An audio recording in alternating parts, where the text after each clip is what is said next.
Minister of state for finance Pankaj Chaudhary ji ने लोकसभा में अभी जो सेशन चल रहा है उसके एक क्वेश्चन के रिप्लाई में बताया है कि पब्लिक सेक्टर बैंक मतलब सरकारी बैंक ने राइट ऑफ किया है loans amounting to ₹6.15 lakh crore rupees का। मतलब इतने लाख करोड़ रुपीस के लोन को सरकारी बैंक ने राइट ऑफ कर दिया है पिछले 5 या आप कह सकते हैं 5.5 सालों में।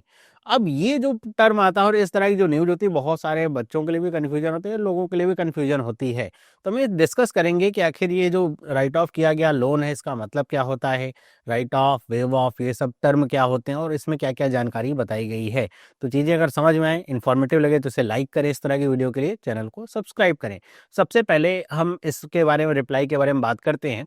तो इसमें रिप्लाई में जो बताया गया कि लगभग 6,15,647 करोड़, ये इतना जो रुपया है इसको राइट ऑफ किया गया है पिछले 5.5 सालों में। फाइनेंशियल ईयर 2021 से लेकर के सितंबर 30, 2025 तक का डेटा है।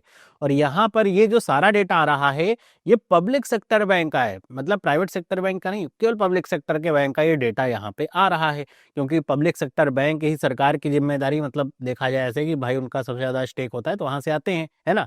और इसमें यह भी बताया गया इस रिप्लाई में कि भारत सरकार ने 2000 फाइनेंशियल ईयर 2022-23 के बाद से किसी भी तरह का कोई कैपिटल इन्फ्यूजन नहीं किया है पब्लिक सेक्टर के बैंक्स में।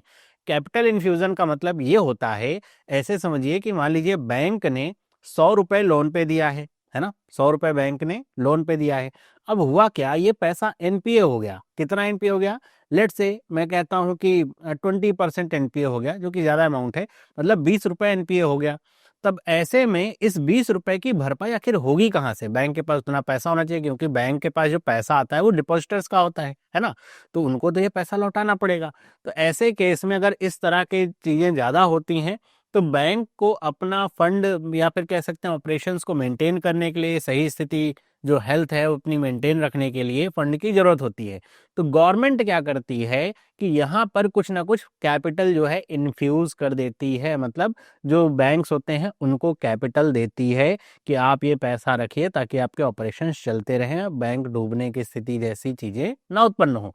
और ये कब होता है? जब बैंक की स्थिति खराब होती है। तो इससे क्या पता चलता है कि कोई भी कैपिटल इन्फ्यूज नहीं किया है, तो मतलब भारत में जो बैंक की कंडीशन है वो खराब नहीं हो रही है, बल्कि अब तो आपने देखा होगा कि ज्यादातर जो पब्लिक सेक्टर के बैंक हैं प्रॉफिट में चल रहे हैं। पहले ज्यादातर जो नुकसान में चले गए थे। तो बैंक ने बल्कि सरकार से लेने की जगह रेस किए हैं पैसे 1.79 लाख करोड़ रुपीस। कहां से? मार्केट से। मतलब इक्विटी और बॉन्ड के जरिए जो है वो कैपिटल रिक्वायरमेंट जो भी बैंक की रही हो, उनको आगे एक्सपेंशन करना हो, नई स्कीम्स लगानी हो, वो सब के लिए उन्होंने मार्केट से पैसा उठाया है। मार्केट से पैसा किसे मिलता है? जिसका जो ट्रस्ट वर्दीनेस अच्छा हो। भाई आप अगर ऐसा समझिए कि आप कोई बैंक है और ये आपके बारे में खबर है और डेटा से पता भी है कि आप बहुत खराब स्थिति में हैं, डूबने की स्थिति में हैं, अब आप जाएंगे मार्केट में, कहेंगे कि मैं अपनी इक्विटी निकाल रहा हूँ, अपने शेयर बेच रहा हूँ, मैं अपने बॉन्ड बेच रहा हूँ, आप ले लो, हम आपको अच्छा खासा आप जो है इस पे रिटर्न देंगे। कोई लेगा? कोई नहीं लेगा, क्योंकि उनको लग रहा है बैंक तो डूब जाए आजकल, कुछ पता नहीं। ये पैसा मार्केट से तो तभी मिलता है जब आपकी जो कह सकते हैं आपकी जो साख है वो अच्छी है, आपका जो ट्रस्ट वर्दीनेस है वो अच्छा है, आपका जो बिजनेस है वो अच्छा चल रहा है, आपके जो प्लान्स हैं फ्यूचर के वो अच्छे हैं, तभी मार्केट से पैसा मिलता है। तो वहां से पैसा बैंक्स ने उठाया है, सरकार की तरफ से कोई इसमें इन्फ्यूजन नहीं किया गया है, जो कि अच्छी बात है।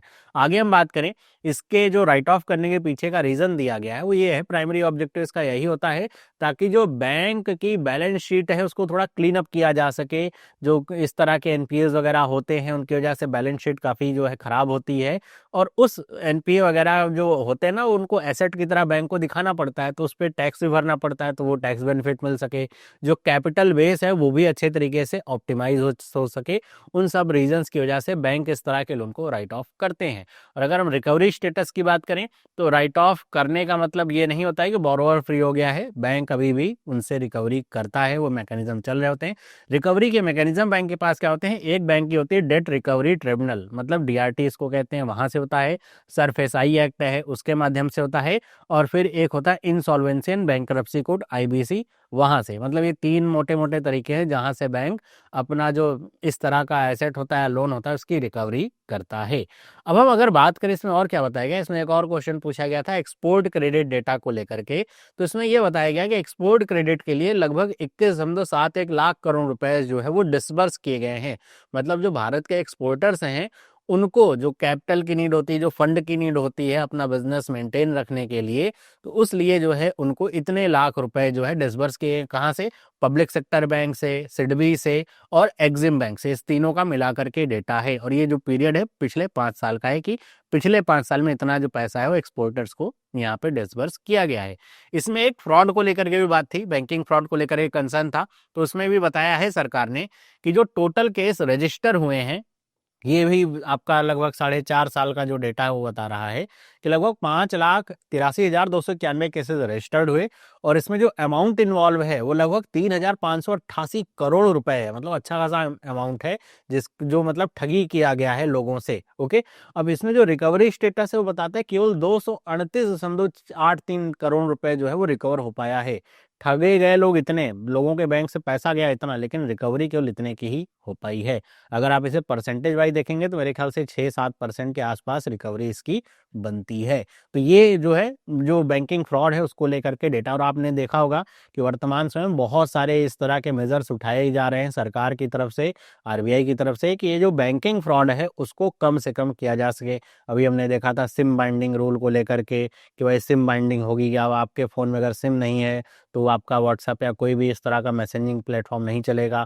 फिर अभी एक और नियम आया था संचार साथी ऐप को लेकर के, जिसको अभी सरकार ने वापस कर लिया है। वो भी रूल था कि जिसकी वजह से जो फ़ोन्स होते हैं इस तरह के जो कॉम्प्रोमाइज़ फ़ोन हो उनको रोका जा सके, वो सारी चीज़ों को लेकर के कदम उठाए जा रहे हैं। बाकी अवेयरनेस भी फैलाई जा रही है, लेकिन उसका भी परिणाम हमको ये देखने को मिला है। 3,588 करोड़ रुपए की ठगी तब भी होती है ना। बहुत सारे तरीके इसके जो है निकाले जाते हैं, वो इवॉल्व होते रहते हैं। अब हम बात करते हैं इन सब चीज़ों के बाद कि ये लोन राइट ऑफ का आखिर मतलब क्या होता है, क्या होते हैं लोन राइट ऑफ। तो लोन राइट ऑफ का मतलब लोन माफ़ी से नहीं होता है। बहुत सारे लोग इसको समझते हैं और इसको लेकर के सोचते हैं कि अच्छा इतना लोन बैंक ने माफ़ कर दिया, हमारा तो नहीं कर रहे, है ना। तो लोन राइट ऑफ का मतलब सिर्फ इतना है कि एक तरह का टेक्निकल और अकाउंटिंग जो है एक्सरसाइज होती है, जिसका मतलब ये होता है कि ये जो एसेट होते हैं इनको बैंक अपनी बैलेंस शीट से हटा देता है ताकि उनकी बैलेंस शीट थोड़ा क्लीन दिख सके। तो वो एक इसका मेजर होता है राइट ऑफ करने का मतलब। इसमें प्रोसेस जो इन्वॉल्व होता है कि मान लीजिए बैंक ने कोई लोन दिया हुआ है किसी भी तरह का, अगर वो 90 दिनों तक उसमें किसी भी तरह की पेमेंट जो है रिसीव नहीं होती तो उसको हम NPA कहते हैं। अब बैंक उसे NPA करार देता है, मतलब नॉन परफॉर्मिंग एसेट हो गया वो, कि वहां से पैसा नहीं मिल रहा है। उसके बाद भी अगर वो लॉन्ग ड्यूरेशन तक अनपेड रहता है, लगभग 4 साल ऐसे समझ लीजिए, तब बैंक ऐसे जो बैड लोन्स होते हैं उनको अपनी एसेट बुक से हटा देता है और उन्हें लॉस कैटेगरी में डाल देता है कि इतना बैंक को नुकसान हो गया क्योंकि उनसे रिकवरी अभी तक नहीं हो पाई है। लेकिन इसका कहने का मतलब क्या है कि अब इस लोन की रिकवरी कभी नहीं होगी, नहीं।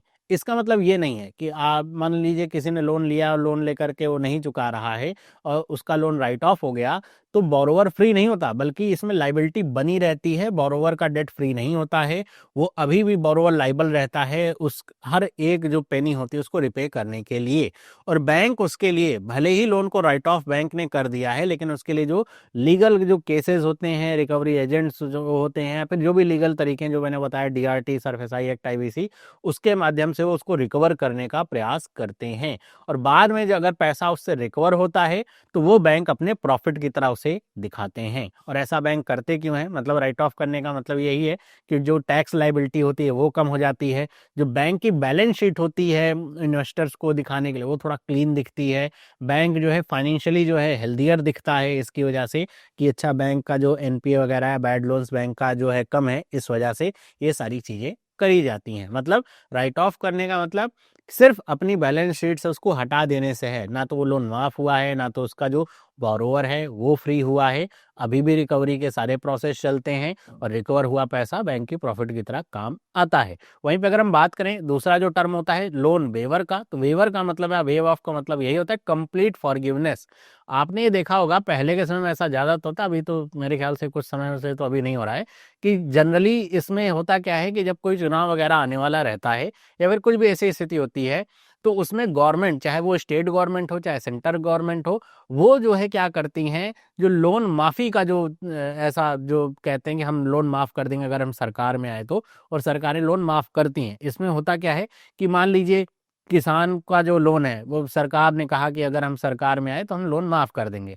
वहीं दूसरी तरफ कोई सरकार रहती है, उनको लग रहा है कि अच्छा उनके स्टेट में सूखा पड़ गया, किसान बड़े परेशान हैं, तो वो उसका लोन माफ़ कर देते हैं एग्रीकल्चर क्षेत्र का। मतलब इसके कहने का ये मतलब नहीं कि लोन माफ़ केवल एग्रीकल्चर क्षेत्र का होगा, एक एग्जाम्पल है। तो उसमें लोन माफ़ी हो जाती है। लाभ माफ़ी का मतलब अब जो लाइबिलिटी है वो पूरी तरीके से खत्म हो जाती है। मतलब बोरोवर अब उसको लोन को पे करने के लिए बाध्य नहीं है। मतलब अब ऐसा नहीं कि अब उसे लोन माफ़ी हो गई उसके बाद भी पे करना है, नहीं, कुछ नहीं। अगर कोई केस और इस तरह का रिकवरी वगैरह का मैकेनिज्म चल रहा होगा, सब कुछ बंद हो जाता है, उनको कुछ भी पैसा वापस नहीं करना है। तो आप कहेंगे इसमें तो बैंक का नुकसान हो जाएगा। भाई बैंक ने लोन दिया, सरकार कहती है लोन माफ कर दो, बैंक का नुकसान होगा? नहीं, बल्कि इसमें ये होता है कि जो बैंक की तरफ से जितनी भी लीगल प्रोसीडिंग्स होती हैं वो खत्म होती हैं, रिकवरी के जो एफर्ट होते हैं वो खत्म होते हैं, बोरोवर से किसी तरह की रिकवरी नहीं करने जाएगा बैंक, और उसका जो नुकसान हुआ है उसकी भरपाई गवर्नमेंट करती है। मतलब बैंक का नुकसान नहीं होने दिया जाता है।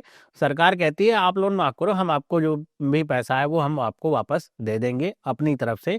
तो जो भी वेव्ड ऑफ अमाउंट होता है वो भारत सरकार या जो भी स्टेट सरकार होती है वो अपनी तरफ से जो है वो पे करती है बैंक को।